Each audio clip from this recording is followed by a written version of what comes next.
तो आप पढ़ाई कर सकते हैं हमारे एप्लीकेशन के माध्यम से बिल्कुल फ्री में। तो आज ही उसे डाउनलोड करें, जिसमें आपको क्लास 6 से 10वीं तक के चैप्टर वाइज वीडियो मिलेंगे तथा साथ ही पीडीएफ नोट्स मिलेंगे। तो आज ही उसे डाउनलोड करें, लिंक दे रखी है उसकी डिस्क्रिप्शन में।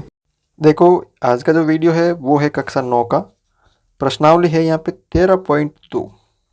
ठीक है, पृष्ठीय क्षेत्रफल और आयतन। उसका क्वेश्चन नंबर यहाँ पे 1 दे रखा है कि ऊंचाई 14 सेंटीमीटर वाले एक लंबवृत्तीय बेलन का वक्र पृष्ठीय क्षेत्रफल आपको दे रखा है 88 सेंटीमीटर स्क्वायर है। तो बेलन के आधार का व्यास ज्ञात कीजिए। यानी कहने का मतलब है, एक आपको लंबवृत्तीय बेलन दे रखा है इस तरह का, ठीक है, और उसकी आपको ऊंचाई दे रखी है कितनी, 14 सेंटीमीटर। तो आपको ये व्यास निकालना है। तो अब यहाँ पे देखो, ध्यान से देखो क्या क्या दे रखा है। लंबवृत्तीय, यहाँ पे लिख लीजिए आप, लंबवृत्तीय बेलन की ऊंचाई कितनी दे रखी है, 14 सेंटीमीटर, और बेलन का वक्र पृष्ठीय क्षेत्रफल आपको दे रखा है 88 सेंटीमीटर स्क्वायर। तो अब यहाँ पे देखो, तो व्यास ज्ञात करना है। तो आपको क्या दे रखा है, बेलन का वक्र पृष्ठीय क्षेत्रफल। क्या सूत्र होता है उसका, बेलन का वक्र पृष्ठीय क्षेत्रफल का, 2πr/h। ये आपको दे रखा है 88 बराबर 2 पाई की जगह कितना लेना आपको, 22/7 इंटू आर। आपको त्रिज्या निकालनी है, तो त्रिज्या से हम विशाल जो व्यास है वो निकाल सकते हैं। उसके बाद देखो h ऊंचाई कितनी है, 14। ये 7 से कट गया 2 बार। अब यहाँ पे 88 इंटू 22 को 2 से गुणा किया, 22 को 2 से गुणा किया तो कितना हो गया, 44। उसके बाद यहाँ पे 44 को 2 से गुणा किया तो यहाँ पे ये बराबर ये 88 हो गए। 22 को 2 से किया तो 44, 44 को 2 से किया तो 88 इंटू आर। अब ये इधर 88 गुणा में इधर भाग में आ जाएंगे, तो 88/88 बराबर आर। तो जो आर का मान आया वो आपको कितना प्राप्त हुआ, 1 प्राप्त हुआ। यानी इसकी जो त्रिज्या है वो आपको 1 प्राप्त होगी। आपको पूरा व्यास निकालना है। तो बेलन के आधार का व्यास ये आपको निकालना है। तो कितना हो जाएगा, 2r, यानी 2 इंटू 1 बराबर 2 सेंटीमीटर। तो उसकी जो व्यास होगा वो होगा 2 सेंटीमीटर होगा। क्वेश्चन नंबर देखो यहाँ पे 2 है कि धातु की एक चादर से 1 मीटर ऊंची और 140 सेंटीमीटर व्यास के आधार वाली एक बंद बेलनाकार टंकी बनाई जाती है। तो इस कार्य के लिए कितने वर्ग मीटर चादर की आवश्यकता होगी। तो यहाँ पे देखो क्या बनाई गई है, बंद बेलनाकार टंकी। तो यहाँ पे बेलनाकार टंकी की ऊंचाई कितनी दे रखी है, 1 मीटर, और बेलनाकार टंकी के आधार का व्यास कितना दे रखा है आपको, 140 सेंटीमीटर। तो पहले इसको मीटर में बदल दो, ठीक है, या इसकी त्रिज्या निकाल दो। तो बेलन की त्रिज्या यानी आर का मान क्या हो जाएगा, यहाँ पे 140 में जब हम 2 का भाग देंगे तो 70 सेंटीमीटर। अब ये मीटर में है, ये सेंटीमीटर में है। तो जब हम 1 मीटर में कितने सेंटीमीटर होते हैं, 100 सेंटीमीटर। यानी कहने का मतलब है, इस आर यानी 70 में जब आप 100 का भाग लगा दोगे, यानी 0 से 0 कट जाएगा, 0.7 मीटर की आ जाएगी त्रिज्या आ जाएगी। इस बेलन की त्रिज्या आ जाएगी और इस बेलन की ऊंचाई आ जाएगी। तो आपको इस बेलन का संपूर्ण पृष्ठीय क्षेत्रफल निकालना पड़ेगा, ठीक है। तो बेलनाकार बेलनाकार टंकी बनाने में आवश्यक चादर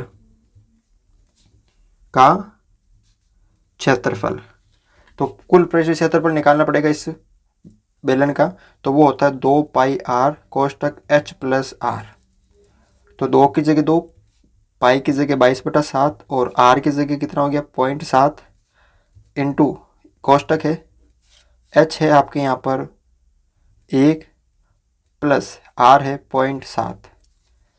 देखो 2 इंटू 7 से 7 कट गया 0.1 बार, तो 22 इंटू 0.1, फिर कोष्टक इसको सरल करेंगे तो 1.7 आ जाएगा, 1.7 आ जाएगा। अब यहाँ पे देखो कर देते हैं इनको गुणा, ये तो हो गए 44 इंटू 1 को 17 से करेंगे तो 17 और 1 और 2 पॉइंट है तो यहाँ पे 0.17 आ गए। अब आप क्या करो, इनको आपस में गुणा कर दो, तो 68 फिर 6, 68 और 17 को 4 से क्या तो 68, फिर 6 बचे, 68 और 6 कितने हो गए वापस यहाँ पे 74, और 2 संख्या के बाद पॉइंट है तो ये पॉइंट आ गया, यानी 7.48 मीटर स्क्वायर क्या आ गया, उस चादर का क्षेत्रफल आ गया। क्वेश्चन नंबर 3 देखो यहाँ पे कि धातु का एक पाइप 77 सेंटीमीटर लंबा है, ये धातु का पाइप है और इसका एक अनुप्रस्थ काट का आंतरिक व्यास 4 सेंटीमीटर है, यानी जो अंदर का जो व्यास है वो 4 सेंटीमीटर है और बाहरी व्यास यानी यहाँ से लेकर बाहर, यहाँ से लेकर यहाँ तक का है 4.4 सेंटीमीटर है। तो आपको क्या क्या याद करना, एक आंतरिक वक्र पृष्ठ क्षेत्रफल, जब आंतरिक करोगे तो अंदर वाली आपको त्रिज्या लेनी होगी, जब बाहर वाला करोगे तो आपको बाहर वाली त्रिज्या लेनी होगी। ठीक है, तो सबसे पहले देखो धातु के पाइप की लंबाई 77 सेंटीमीटर। अब आंतरिक व्यास कितना हो जाएगा इसका 4 सेंटीमीटर, तो आंतरिक त्रिज्या, आंतरिक जो त्रिज्या होगी वो भी कितनी होगी 4/2 सेंटीमीटर, यानी 2 सेंटीमीटर। अब ये तो अंदर वाला हो गया, इसी तरह बाहरी व्यास वो कितना हो जाएगा 4.4 सेंटीमीटर, तो बाहरी त्रिज्या कितनी हो जाएगी यहाँ पे 4.4/2 यानी 2.2 सेंटीमीटर। ठीक है, ये बाहर वाली त्रिज्या और ये अंदर वाली त्रिज्या। अब आपको पहले करना है आंतरिक वक्र पृष्ठ क्षेत्रफल, तो आंतरिक वक्र पृष्ठीय क्षेत्रफल, क्या सूत्र होता है वक्र पृष्ठीय क्षेत्रफल का 2πr/h, 2 की जगह 2, पाई की जगह 22/7 और r आपको आंतरिक वाली लेनी है त्रिज्या 2 इंटू ऊंचाई कितनी है 77। ठीक है, अब इसको सरल कर दीजिए आप, 7 से 7 कट गया, ये 11 बार, फिर आप इन तीनों को गुणा कर दीजिए चारों को, 44 को ये हो गया 88 इंटू 11, 88 फिर 8, 88 और 8 कितना हो गया यहाँ पे 96, यानी 968 जो है 968 सेंटीमीटर आ गया आपके यहाँ पे आंतरिक वक्र पृष्ठ क्षेत्रफल। अब आपको कौन सा निकालना 2 नंबर पे बाहरी वक्र पृष्ठ क्षेत्रफल, तो बाहरी वक्र पृष्ठीय क्षेत्रफल सूत्र वही 2πr/h। ठीक है, और अब की बार कौन सी त्रिज्या लेनी है आपको 2.2, तो 2 पाई की जगह 22/7 और r आपको 2.2 लेना है और ऊंचाई वही 77।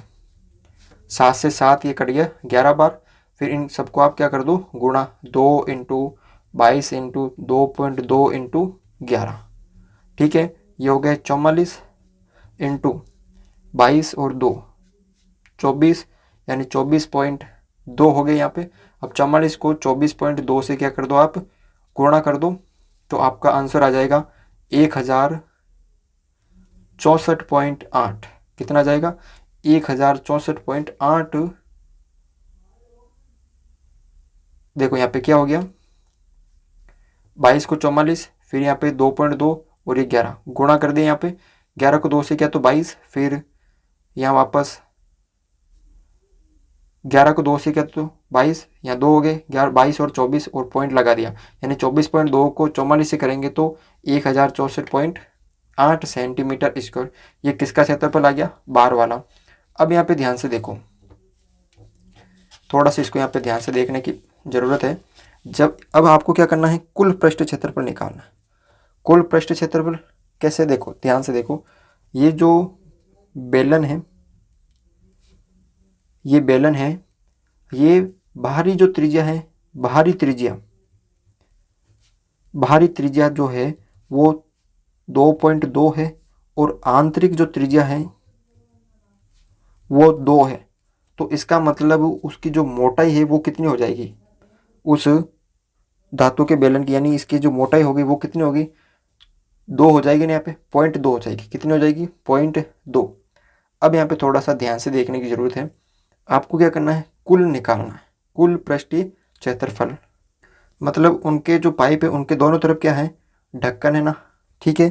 तो अब यहाँ पे देखो, ध्यान से देखो, यहाँ पर पाइप के दोनों सिरों का क्षेत्रफल, पाइप के दोनों सिरों का क्षेत्रफल क्या होगा? यहाँ पे 2 सिरे हैं। अब कैसे होगा कि बाहरी वृत्त का क्षेत्रफल माइनस आंतरिक वृत्त का क्षेत्रफल, यानी बाहर वाले का और अंदर वाले का, क्योंकि एक त्रिज्या 2 है, एक त्रिज्या क्या है? 2.2 है। तो यहाँ पे देखो 2, फिर बाहरी वृत्त का क्या सूत्र होता है? पाई आर स्क्वायर, फिर इसका भी पाई आर स्क्वायर, दोनों में पाई कॉमन है तो 2 पाई बार ले लिया। ये है आर स्क्वायर, ये मान लीजिए बाहरी वाली, ये आंतरिक वाली, ये आर स्क्वायर 2, ये 1। अब यहाँ पे 2 पाई, बाहरी त्रिज्या कितनी है? बाहरी है 2.2, उसका स्क्वायर, फिर माइनस अंदर वाली कितनी है? 2, उसका स्क्वायर। 2 पाई की जगह 22/7 इंटू ये हो जाएंगे, यहाँ पे 22 को जब स्क्वायर करेंगे तो कितना हो जाएगा? यहाँ पे 4.84 माइनस 2 का स्क्वायर 4, तो 2 इंटू 22/7 इंटू 4.84 में से 4 माइनस करेंगे तो 0.84 यहाँ पे आ जाएगा। अब इसको आप काट दिए, 7 एकम 7, 0.1 और 2, 0.12 बार गया, फिर 44 को आप 12 से गुणा करेंगे तो कितना आ जाएगा? ये 0.12 से गुणा करना है तो यहाँ पे आ जाएगा आपके 5.28 सेंटीमीटर स्क्वायर, यानी ये दोनों सिरों का आ गया। अब बेलन का कुल पृष्ठीय क्षेत्रफल क्या करना है? तीनों को जोड़ देना, 968 प्लस 1064.8 प्लस 5.28। जब आप इन तीनों को जोड़ेंगे तो आपका आंसर आएगा 2038.08 सेंटीमीटर, ठीक है ना। तो इस तरह से आप ये क्वेश्चन सरल कर सकते हो। तो आज के वीडियो में बस इतना ही था।